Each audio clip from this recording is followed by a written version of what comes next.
and I'm going to let them all in. So hello to people who are arriving. We have a small crowd here at the moment. I'm sure people will begin to arrive as well as we are speaking. So bear with me as I just spend another minute waiting for them. I hope that wherever you are, it is not, you're not experiencing the worst of the weather, but I have been seeing giant hailstones in people's hands on the internet, which is, you know, Australia. So I'm just admitting some more people. So as we begin our event, I am going to start by acknowledging the traditional owners of the land that we're meeting on. In this area, the Yagara and the Turrbal people, and I'd like to pay my respects to their elders past, present and emerging. And I'd also like to acknowledge that because this is a Zoom universe, and also later there will be a YouTube universe, we will be zooming out to the lands of many different Aboriginal people across Australia. And so I'd like to pay my respects to their elders, past, present and emerging, and to acknowledge this, that this always was and always will be Aboriginal land, and that sovereignty was never ceded. Now, it's my great pleasure to host our last Zoom event of the year, and what a year it has been. It has been a bit of a crazy one. I'm sure that you're all looking forward to seeing the back of 2020, but we have one more wonderful event to run, and that's been one of the wonderful things about this year, is that we've been able to continue our events program at Avid Reader. And so tonight you'll all be on silent for the duration of the event, and feel free to tweet at us. We're at Avid Reader 4101. And also, if you have any questions at any time during the conversation tonight, you can type them into the chat function, and I will forward those to Chris, and he can ask those questions himself. But to show you where the chat function is, I'm going to put a link to the book up in the chat function. So you can click on that link, and that will be a link to the Abstainer, which you can purchase online. And do remember, as you're listening tonight, that Christmas is a ridiculous amount of days away. I reckon this would be a fantastic gift for some of your loved ones as well as for yourself. So do keep that in mind. So I'm going to get out of your way now, but I'm going to introduce you to our guest tonight. We have Ian McGuire, who grew up near Hull and studied at the University of Manchester and the University of Virginia in USA. In 2007, he co-founded the University of Manchester's Centre for New Writing. He is the author of Incredible Bodies and the 2016 Man Booker long-listed novel, The North Water, which was an Avid Reader favourite. The Abstainer is his third novel. And he will be in conversation with the wonderful Chris Flynn, who is the author of many books, The Glass Kingdom and A Tiger in Eden, which was shortlisted for the Commonwealth Book Prize. And his fiction and non-fiction have appeared in The Age, The Australian, Griffith Review, Meanjin, The Australian Book Review, Saturday Paper, many, many other publications. And his latest book, Mammoth, was launched here at Avid Reader earlier this year, one of our very first Zoom events for the year. So it's fantastic to have him back, zooming in all the way from Phillip Island. Welcome, Chris Flynn. Thank you, Chrissy. Thank you very much for that. Before we get started, I just want to acknowledge the Boonwurrung speaking people from down my way here on Millaoul, which is the place that whitefellas call Phillip Island. Pay my respect to their elders past and present, and any other Aboriginal Torres Strait Islander people who might be zooming in tonight or watching the YouTube later on. Ian McGuire, before we start, this is the book, The North Water, that came out in 2016. Ian and I have spoken before at the Adelaide Writers Festival, live on a stage, back when people did such foolish things as congregate in large groups and breathe on each other. But tonight we'll be chatting about his latest book, The Abstainer. I've got a lovely hardback copy here with the dust jacket that comes off to reveal the beautiful orange hardback underneath, which Ian signed for me, even though I haven't seen him for 3 years. Magic. It is magic. Ian, it's a hell of a year to have a book out. Yes. The Abstainer was delayed. It was meant to come out a bit earlier in the year, I think. I certainly read it quite a few months ago now, and it was delayed. But yet, despite that, I've heard so many people talking about it. I've actually walked into conversations where people were talking about it, particularly the ending, which seems to have divided opinion, but we won't give that away. How has it been having a pandemic baby? Well, I suppose you're in the same boat with your new novel as well, Chris. I mean, it's been a strange thing. Yeah. I mean, it's been such a strange year for everyone. And I'm sure people look back and think, yeah, 2020 was not the best year to publish a novel, really, because, well, I mean, in the UK, of course, the bookshops were closed for several months, and that was why it was delayed. I think they pushed it back from April to September because the bookshops closed, so they wanted it to come out when people could actually go into a bookshop and buy it, which makes some sense. And I suppose, yeah, what I've missed most is the opportunity to do kind of live events, which always feels like a treat after you actually finished a novel. You can actually go out and meet other human beings and readers, and so that's been sort of taken away. But I suppose compared to other art forms, we've done very well, really. I think, if people can still read and can still buy books, whereas, I feel most sorry for actors and musicians and people who actually have to perform to make a living. And I mean, those are the art forms which have really suffered, I think. So I don't think we should complain too much, probably. No, and I'm sure Chrissy would tell us, because in Australia, the bookstores didn't close. A few of them did, I guess, but most of them, even if their doors were closed, you could still order online, and you could do. They were doing deliveries by bicycle, or you could go and pick up books. So bookstores fought quite hard, I think, here to find a way to survive. And I mean, I'm sure Chrissy probably has a lot of statistics about sales in comparison to previous years, whether it's comparable or whether it's up or down. Give us the thumbs up or thumbs down, Chrissy. Is it up or down? It's up, is it? Oh, it's up. It's up. Yeah, oh, there you good. go. I think people have been. It's been harder for bookshops, but I think people have been reading. I think lockdown has been a really good wake-up call to remind people to sit down with a physical book.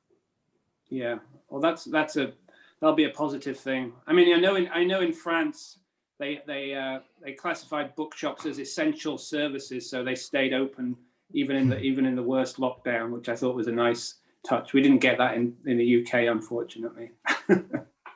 Books aren't essential to the UK.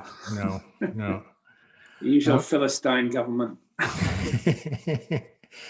I was reading a lovely review of The Abstainer in The Guardian, and they described the book as HBO's The Wire by gaslight. Is that a fair description? And how have you been explaining to people what the book is about?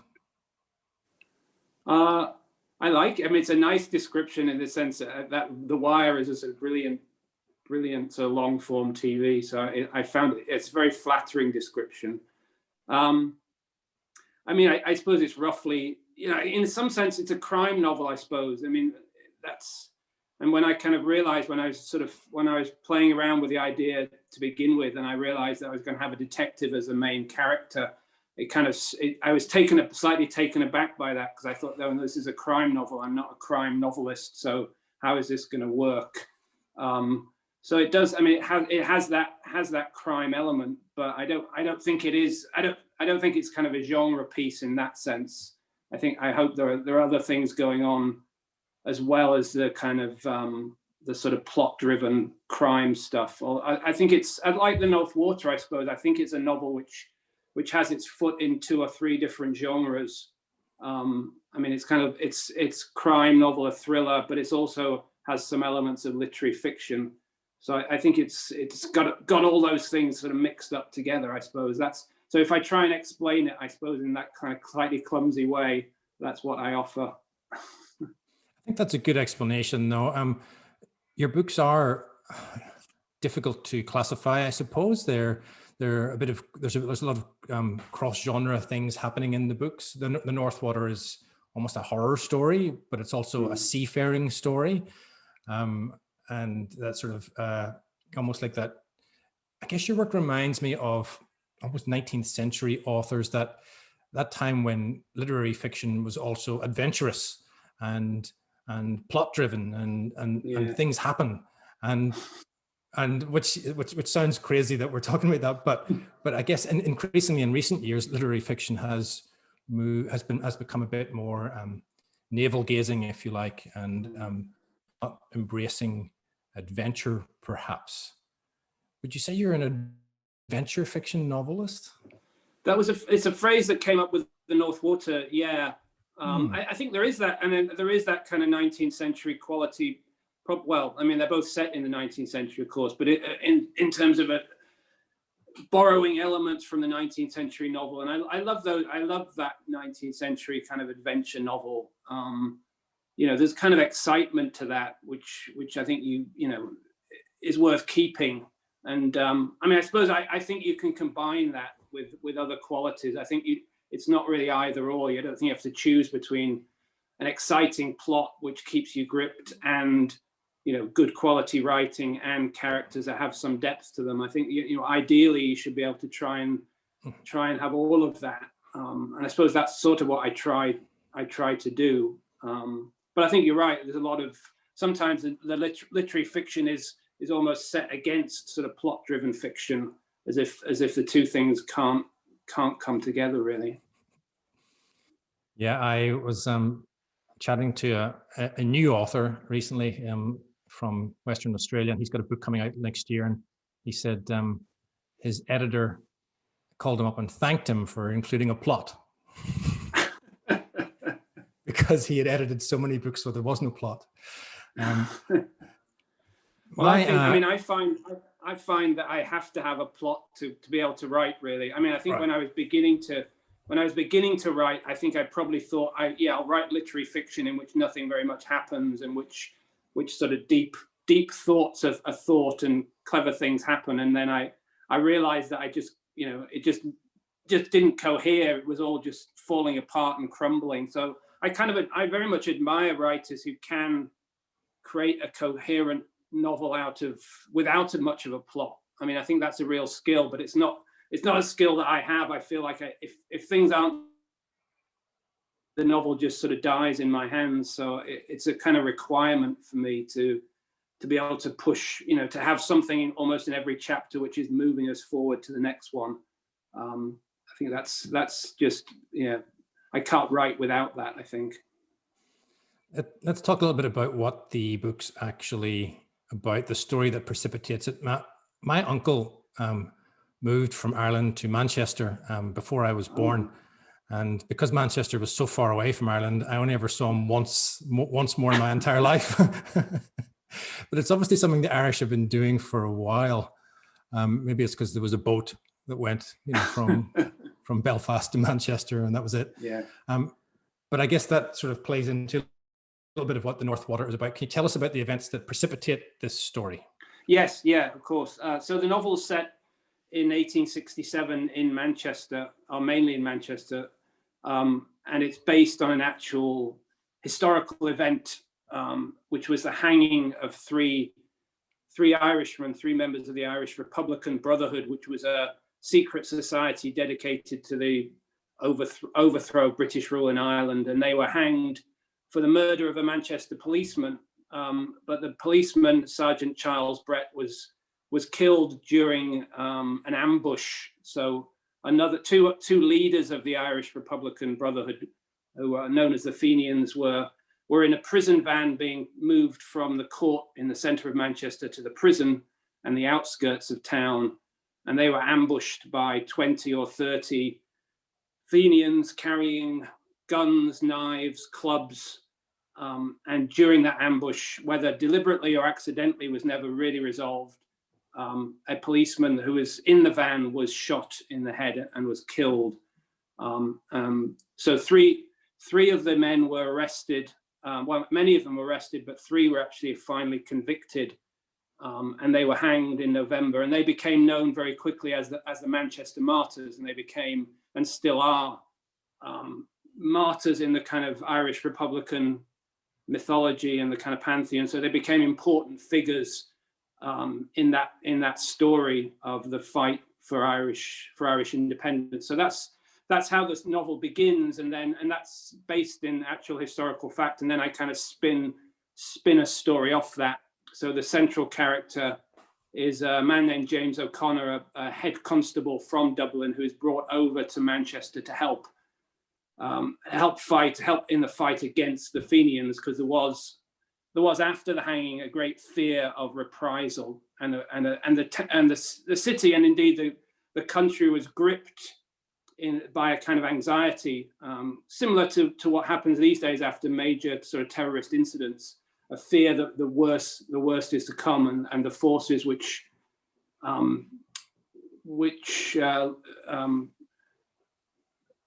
they tried to control through the hanging would actually come back to bite them again. So that's how the novel begins, and it becomes O'Connor's story, and then another character, Stephen Doyle, comes into the picture. Doyle is a Fenian, an American Civil War veteran who is sent over to take revenge for the hangings.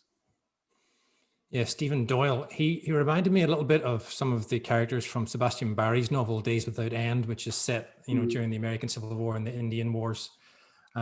Was it common for men of war to return back to Ireland and Britain at that time to fight against the British? Yes, it was. Yeah, I mean, he is an American Civil War veteran, but yeah, he's very much based on actual characters. So, of course, there were, the kind of Irish diaspora, which happened sort of in the 1840s and 50s after the famine. I mean, Irish men and women went to the UK, but they also went to the United States in great numbers. And many of them fought in the Civil War on both sides. I mean, there were Irish regiments, particularly on the Union side.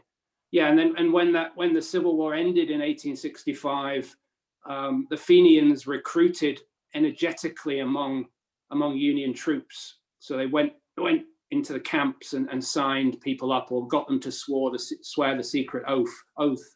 And then, yeah, once the war was over, I guess you have this situation you always have. You have all these battle-hardened soldiers who don't then have that much to do. And many of them, were encouraged to come over to Ireland to fight for independence. And that's particularly focused on the attempted rebellion that happened in the beginning of 1867. So many of the people who were involved in that rebellion, which was a complete disaster, were actually American Civil War troops. So yeah, and it makes sense, of course, because they were experienced military men, battle hardened. So it made sense that the Fenians would expect that they would be good people to have in a rebellion. It sort of reminded me, in a scary way, of the situation in, say, for example, Afghanistan, where you'd get people would go over and become battle hardened and then return to the UK and radicalized and to fight against the oppressors there.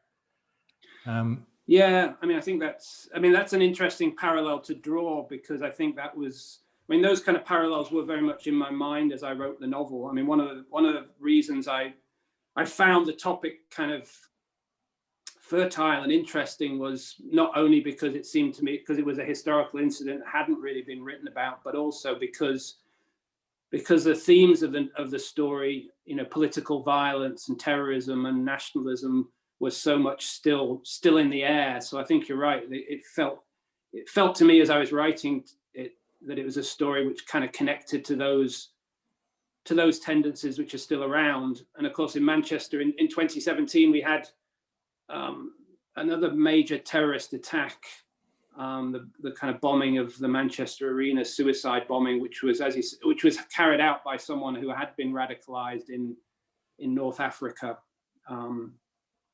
I mean, Stephen Doyle, in his particular character, I mean, he's a man who has found a kind of meaning in warfare and fighting, which I think, I mean, I think if you listen to some sort of stories of soldiers, that often happens, or sometimes happens, that if they've been sort of drifting through life before the war starts, they find a kind of meaning in warfare that they haven't really found anywhere else. And that's why they can't kind of give it up.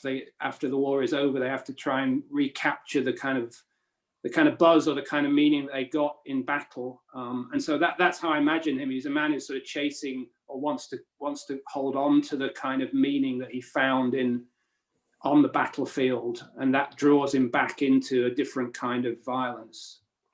Yeah, I definitely felt that with the book, that this idea of once men enter that world of violence, they can never really live in normal society again, and so consequently they seek out each other instead. And O'Connor and Doyle, Drax is the other book, are inexorably sort of drawn to each other. Do you think they're similar men? Yeah, I mean, I think I was sort of playing around with the idea of them having connections. I mean, on one hand, they're the opposites, because one is the detective, one is the policeman, one is the kind of criminal. So, but yeah, they have plenty of things in common. I mean, they're both obviously both Irishmen, so they both share that kind of history of the nation.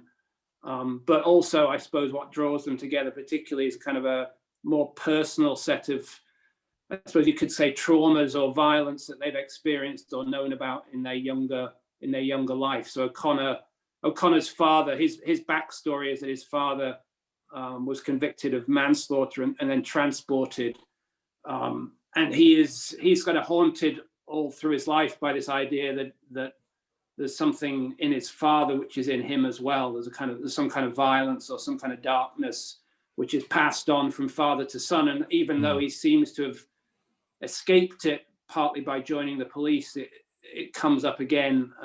So he's really haunted by that. And then Doyle, in the same way, is kind of haunted by things that have happened in his past, which he seems to have escaped from. That, but then as the novel comes to its conclusion, he gets kind of drawn back into his own childhood and his own childhood violence. So there is, I suppose, the novel is interested in the way violence repeats itself, either through generations on a more personal level, from parents to children or father to son, but also kind of national, on a more national political level, that the sense of cycles of violence, that one act of violence prompts the next one and the next one and the next one. There's a kind of a pattern which is very hard to break from. There's also that idea that these men who are in opposition to each other have to a degree, become each other in order to triumph. Doyle has to become very canny when he knows the coppers are on his trail, and yes. O'Connor has to put himself in the mind of Doyle, which sort of throws back a little bit to Drax and Sumner in the North Water, where Sumner must, if not become Drax, at least co-opt some of his violent qualities in order to triumph. It's a very troubling notion that sort of defies narrative convenience, because you don't have wholesome good or utterly evil characters. Do you think O'Connor and Doyle are good men in a way? I mean, I hope they're complex characters. I mean, because I think people are complex, and I think that kind of black and white thing doesn't really work in real life. Everyone has, even the worst people have sides to them which you might kind of admire, and vice versa. I mean, I think they're both deeply flawed characters, but their flaws maybe are not entirely their own fault. I mean, O'Connor is a very much a well-meaning person. I think his kind of heart is in the right place, but he's suffered in ways which distort that goodness, or distort that sort of moral goodness. I mean, he's one of the factors which dominates his life as the novel begins is the death of his wife, and he's lost his wife a year or so before the novel starts, and that hangs over him, and the kind of darkness and the sadness of that experience hang over him, and it's something which he struggles to escape from and never quite does so. And I think that pushes him. He ends up being pushed in directions which are not moral in a straightforward way anyway. I mean, another complication that he experiences, of course, is that he, as an Irish policeman in England, he's not embraced by his colleagues, to say the least. He's an object of suspicion among the other policemen in England. So again, it puts him in a very difficult position. So I think all those factors mean that it's very hard for him to act in a way which is straightforwardly sort of moral or good. But I think that's always what's interesting. You put a character in a position and in a situation, and you see how the forces external to them act on them and push them in directions which they otherwise may not have wished to go in. And it's often said that the story of Ireland is the story of alcohol, which is something that irritates me a fair bit. I would never say that, Chris. No, good.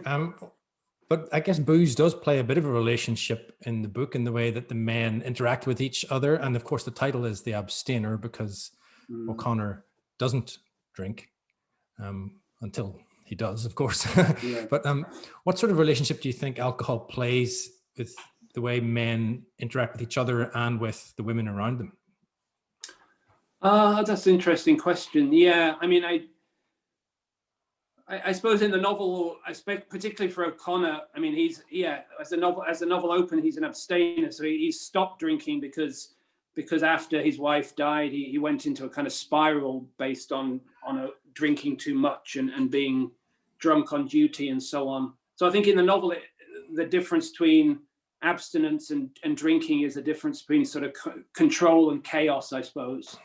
And there's a kind of chaos. I think in the novel, there isn't that middle ground in which you can drink safely and have a couple of glasses of wine and enjoy yourself, but not lose your head. I think it's kind of all or nothing, which I think it's partly a sort of class thing. I think kind of a working class sense of how you drink or what drinking can mean. It's a kind of liberation from the dullness and the kind of difficulty of everyday life, but that also brings a kind of chaotic sort of freedom to it. So I think that's how it works in the novel. I mean, there are several scenes of drinking in the novel. We see the kind of Fenians drinking in their pub, and there is a kind of wildness to that and a kind of looseness and a kind of chaos, which has a great energy, but which I think ultimately seems kind of dangerous in the novel as well.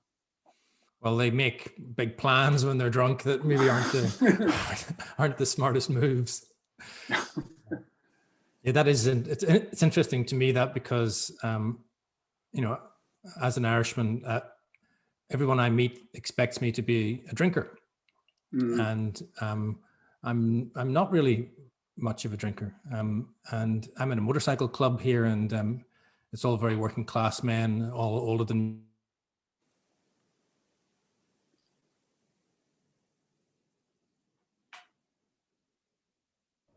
Oh, he's frozen. I think, yes, Chris Flynn is frozen at the moment. Hopefully we will get him back. While we're waiting to get Chris Flynn back, I have a couple of questions from the audience for you. So, okay. Yeah, so if Chris can hear this, he can log out and log back in. But one of the questions from the audience is, Ian, you have a lot of biblical references in the North Water, and now you ended the Abstainer with strong religious tones. What attracts you to looking at moral issues through the prism of religion? Oh, that's an interesting question because I don't usually get asked about that, although it is an important element in both novels, I think, religious dimension. I think I suppose I think I think both novels are interested in what it means to be human. I suppose it sounds rather pretentious, but I think if you boil it down, that's one thing I'm interested in. What does it mean to be a human being? If you sort of strip away the kind of details of culture and society, what's left? And I think if you start asking those kind of questions, you quite quickly reach sort of religious answers. Not that you necessarily have to accept those answers or believe in them, but it seems to me that that's one thing religion does, which not much else does. I mean, philosophy, I suppose, and to some degree, but even it offers answers to the big questions. So I think that's why I keep on bumping up against sort of religion and religious ideas in both of these novels, in which, in some sense they're not, overtly don't seem to be religious novels at all. But I think when I begin asking myself these questions of what it means to be human, I kind of come across religious answers, and I feel I have to kind of acknowledge those in some way and allow them to exist in the novel.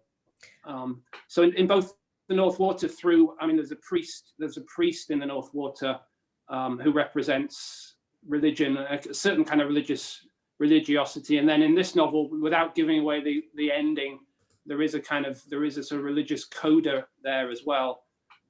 So it's important to me. I mean, I think it is a significant element in both novels, and I find religion a kind of interesting idea to sort of play with and think about. But I think that's why it's there. It just seems a kind of inevitable set of ideas or set of beliefs that you grapple with when you push down a certain sort of path. Is Chris back?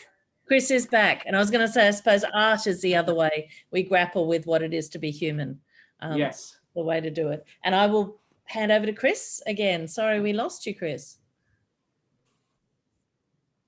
Oh, I thought I lost you. There you go. I was talking away and I was the only one on screen. Everyone else was frozen.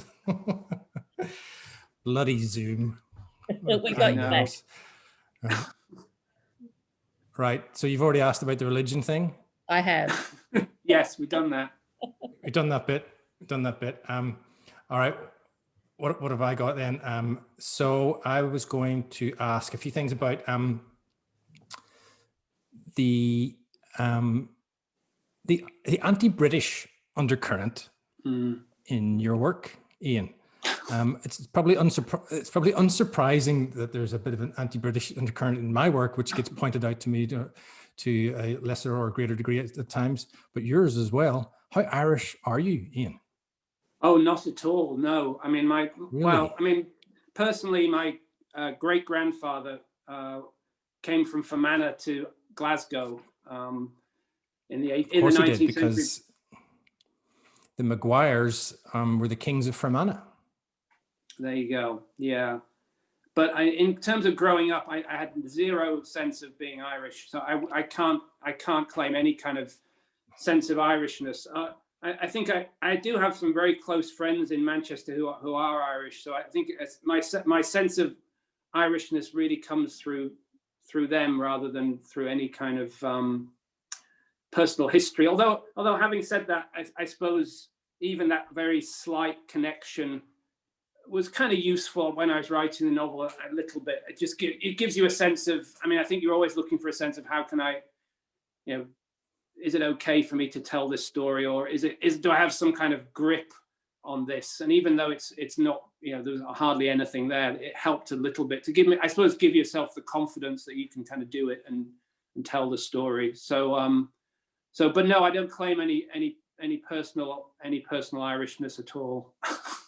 Well, other than the fact your grandfather was one of the kings of Fermanagh. Right, okay. I used to date a girl called Susie McGuire from Queensland, and so I know a little bit about the surname. It's based on the Magi of Era, which are the ancient priests of Ireland. Oh, so, well, maybe I should take more notice of this heritage. I didn't realize it was so grand. It is. Yeah. McGuire is one of the grand old, really, really old Irish names. So there you go. But I think I mean, if there's an anti-British quality, I think it's.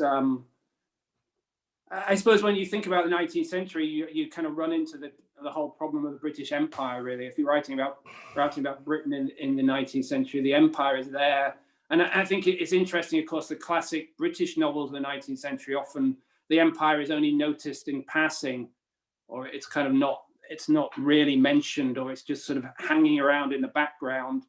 But I think now, writing in the 21st century about 19th century Britain, the empire feels much more pressing. It's something you can't sort of pass over or ignore. So I think both the North Water and this novel are really aware of empire and imperialism, what that did and what that meant in this period. And I mean, as someone who grew up during the Troubles in Northern Ireland, the story seemed just like almost like it was ripped from the headlines, just only with.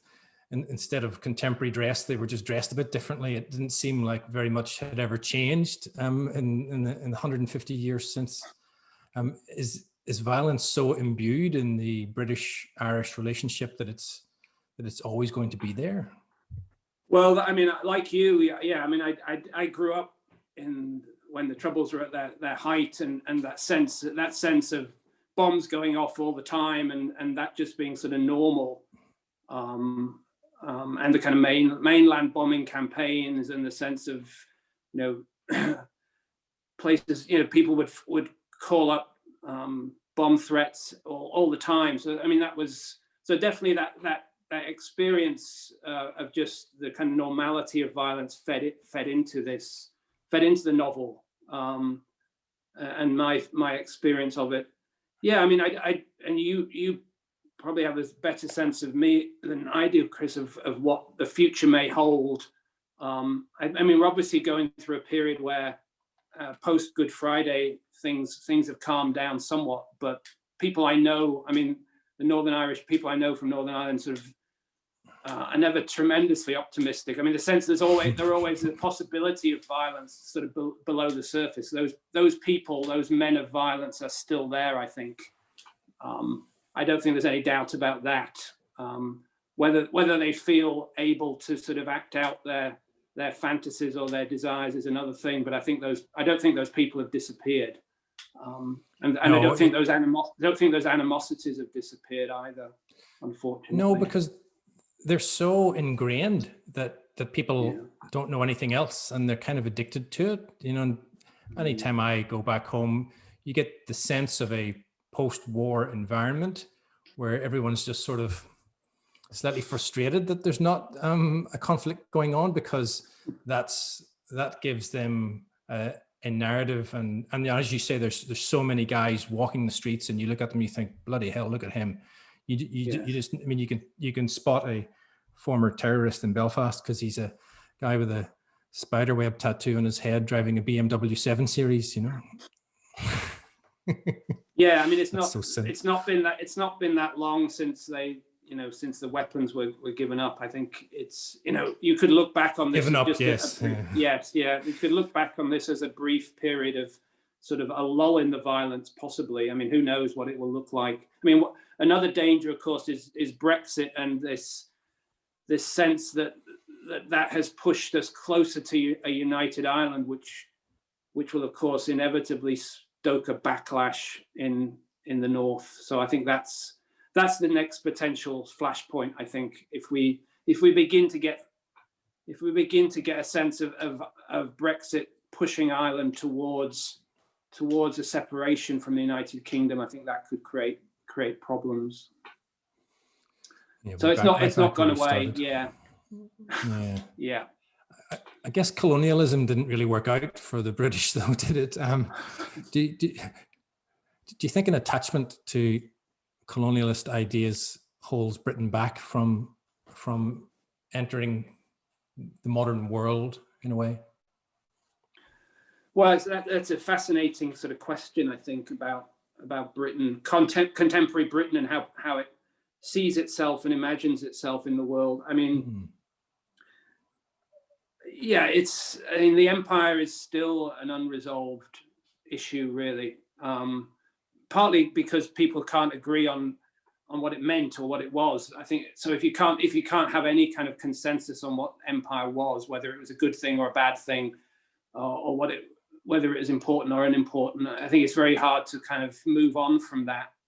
I think what we, again, with the kind of 2016 and the Brexit referendum, we got this resurgence of a kind of English, particularly an English nationalism, in which any sort of sense of guilt or any sense of misgivings about the past was sort of brushed away, and that sense of Britain is based primarily on the Second World War and this idea of Britain as a kind of heroic figure in the Second World War and a triumphant figure, and that is the history which those people want to hold on to, and the history before that of colonialism and the history after that of kind of post-colonialism doesn't feature in those kind of narratives that they tell themselves. So I think it is absolutely. It's something which is ignored,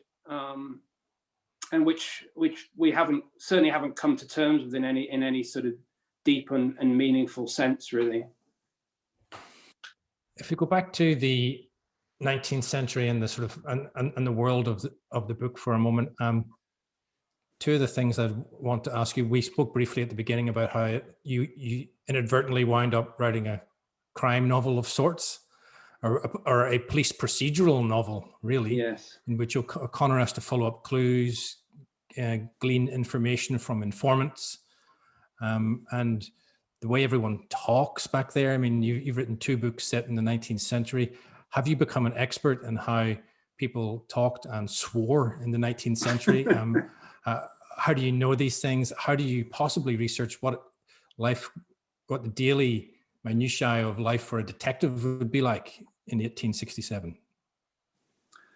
Yeah, I mean, it's well, I mean, there's certain things you can research, and you have to research. I think you have a responsibility to try and get the things you can get right.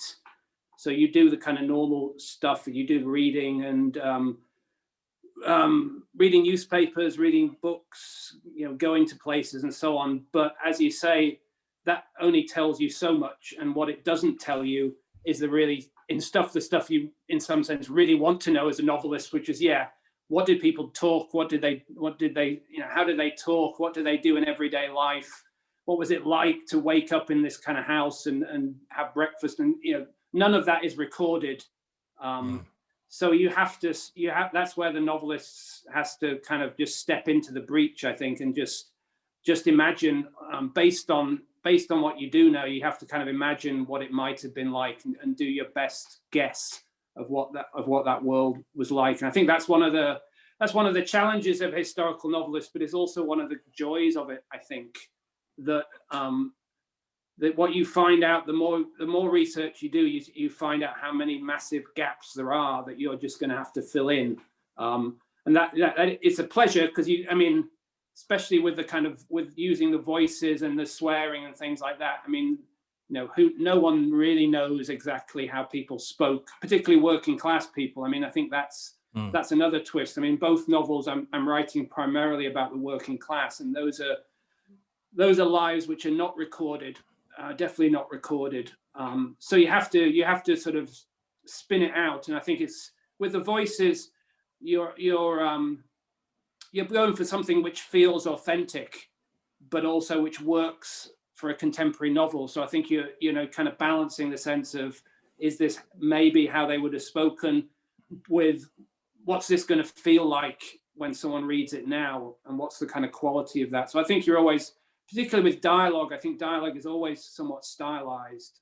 If you just wrote down exactly how people spoke on the page, it would not work at all. It would be very, very flat. So dialogue is always stylized. So you begin with that, and then you kind of add a sense of, a 19th century version of that. What would it sound like? It's fun to do. It's kind of nice to do, but whether if you actually got some 19th century person back through some kind of time machine, would he actually speak like that? I probably not, but who knows? Years ago, I had a very foolish idea for a book called the 99ers, and the idea was comparing what people thought about pre-millennium, how people felt about the changing of the end of their century in the year 1999, 1899, and 1799. And I thought it was very clever coming up with this idea. But of course, finding out what ordinary people thought in 1899 and 1799, impossible, because it's only the lives of the rich and the wealthy that are recorded, and you've no idea what ordinary people felt. No, that's right. Thought. That's right. Yeah, I mean, the only way the closest you get is novels, actually. I mean, not the novelist is the only person who even records that, but even then, Elizabeth Gaskell, who is a kind of great 19th century novelist of Manchester, when she takes you into these kind of working class houses, don't 100% believe these people. They seem rather pious and sort of middle class in some sense. So yeah, I mean, you're right. That's what's missing. I mean, and in Manchester, of course, it's a great 19th century city, and there's lots of 19th century stuff around. But yeah, any normal place where a working class person would have lived has been long since demolished. So I would be desperate to if they only just kept one of them, one of these houses, it would have been fantastic. But no, they've all gone. So you're right. The thing that's preserved is the lives of the kind of wealthy, really. Were you concerned at all about anachronism in the book? And did you have an editor on your back pointing out, they wouldn't have known this phrase in 1867, or this word didn't come into common parlance until 1910, those sort of details? I am aware of that a little bit, yeah. I mean, I do use a kind of fairly big version of the Oxford English Dictionary, which tells you when things are used. And I will look it up. And if it says it's only started being used in the early 20th century, I will sadly not use that word. So I'm self-policing in that regard usually. I mean, some certain things may slip through, but yeah, I mean, I think that's one area where you can be quite accurate, so it's best to be so. I mean, there are plenty of interesting words which were in circulation in the mid 19th century, so I think you don't feel like you're kind of limiting yourself too much. We'll probably finish up soon, but I want to ask about the North Water because that book has really endured. Have you been surprised by its sort of ever expanding readership for that book? Yeah, I mean, I was surprised that people liked it in the first place. Actually, no, I mean, not surprised in the sense I didn't think it was a good book, but it was such a departure from me. I mean, my first novel, Incredible Bodies, was a kind of contemporary campus novel, a comedy, and when I began writing The North Water, I was completely uncertain as to how it would come out. Really, I felt like I was really stepping into kind of uncharted territory for myself, anyway, as a writer. So I didn't know whether it was going to be published, and then whether people would like it. So it's all been a tremendous treat, really, that it did so well when it came out, and now it seems to people are still interested in it and still reading it. It's great. I mean, I think it's definitely it has been a novel which sort of changed my career as a writer, and I suppose it will probably always look back on it as a very important book for me. Yeah. And the TV version is coming out next year, which will give it another boost, I'm sure. Yeah, I was wanting to ask you about that. Ever since I heard about it, I've been hanging out to see it. Were you involved at all with the TV version? It's written and directed by a British director, Andrew Haigh. So I met with Andrew early on in the project just to sort of chat to him about the book and his ideas, and then he sent me some drafts of the scripts, which stuck really very closely to the novel. So I mean, I didn't have any qualms about it, or really any sort of sense of that he'd changed things in a way I didn't like. And then I did get to visit the set in Budapest. They did most of the indoor filming on a soundstage in Budapest. So around this time last year, actually, we went over there and saw them do some of the filming, which was absolutely fantastic and very strange in a good way, because most of the dialogue is taken straight from the book. So I was sort of sitting there seeing these great actors speak these lines that I'd written in my little office in Manchester 3 or 4 years before.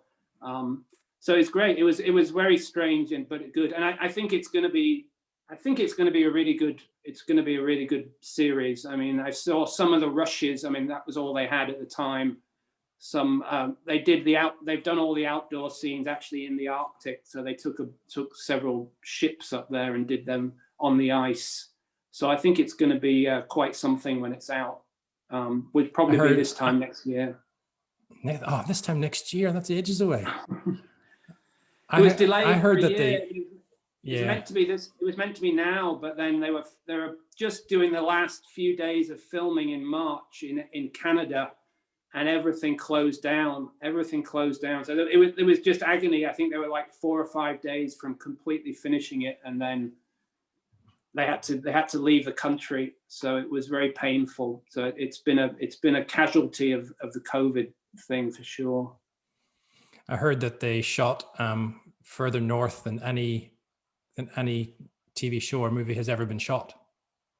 Yeah, any kind of non-documentary. Yeah, I mean, any actual drama. Yes, that's right. They did it in Svalbard. They started off in Svalbard in Norway, which is in the Arctic Circle, and then they went further north to fjords and to kind of ice flows. So yeah, it's kind of amazing that they did it. I can't imagine how much it cost, but I've seen some of the shoots, some of the things they shot, and it looks absolutely fantastic. So they did get some great shots. It's going to be great when it comes out. But yeah, like, I'm frustrated as you are, Chris, because I'd love to see it all. Is it strange seeing Colin Farrell, the great Irishman, playing Henry Drax? It is strange, but and when I heard he'd been cast, I was both excited, but I thought, Colin Farrell, he's too good looking to play Henry Drax.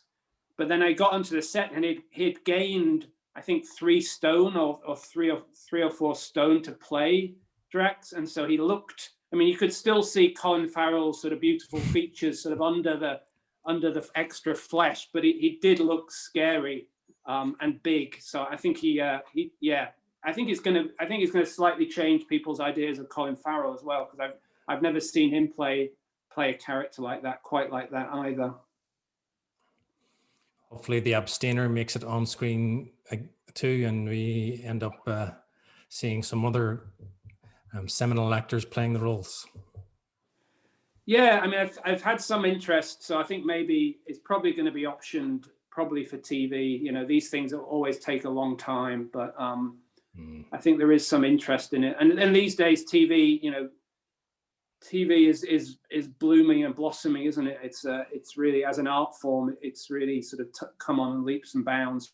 So I think it is a novel which I think would probably work as a kind of, and again as a kind of mini series. And they so yeah, fingers crossed. The North Water, that's it there. That's probably one of my favorite books the last 5 years, and I probably recommend that book to people more than any other book that I've read in the last few years. Although nice. You always recommend it and say it's not for the faint-hearted because there's some pretty rough stuff in there. The Abstainer is Ian's fabulous new book. Ian's one of those authors whose work I will always read. I don't really care what his books are about. So when a new one comes out, I'm first in line to get it. The Abstainer is published here in Australia by the genuinely lovely people at Simon & Schuster, with whom I have no affiliation, but plenty of admiration. This has been myself, Chris Flynn, talking with Ian McGuire for Avid Reader in Brisbane. If you want to go and buy Ian's book, The Abstainer, Chrissy's got a link in the chat, or if you're watching this on YouTube, either call in to Avid Reader in Brisbane or give him a ring and get a copy. It's a fabulous read and something that you will enjoy over the holidays. Thank you very much, Ian, for chatting to us, for getting up out of your bed this morning to have a chat to us on the Australian evening. Thanks a lot, Chris. I've really enjoyed it. Thanks very much. And thanks, Chrissy, for hosting. Thanks, both of you. This has been a really fantastic conversation. And as I said, you know, your the Northwater has been an absolute favourite of avid readers, and we really look forward to the Abstainer, which I'm sure is going to go great guns off our shelves. So congratulations. We look forward Thank you very much. reading. Thank you very much. Bye, everybody. See you later. Bye, everyone.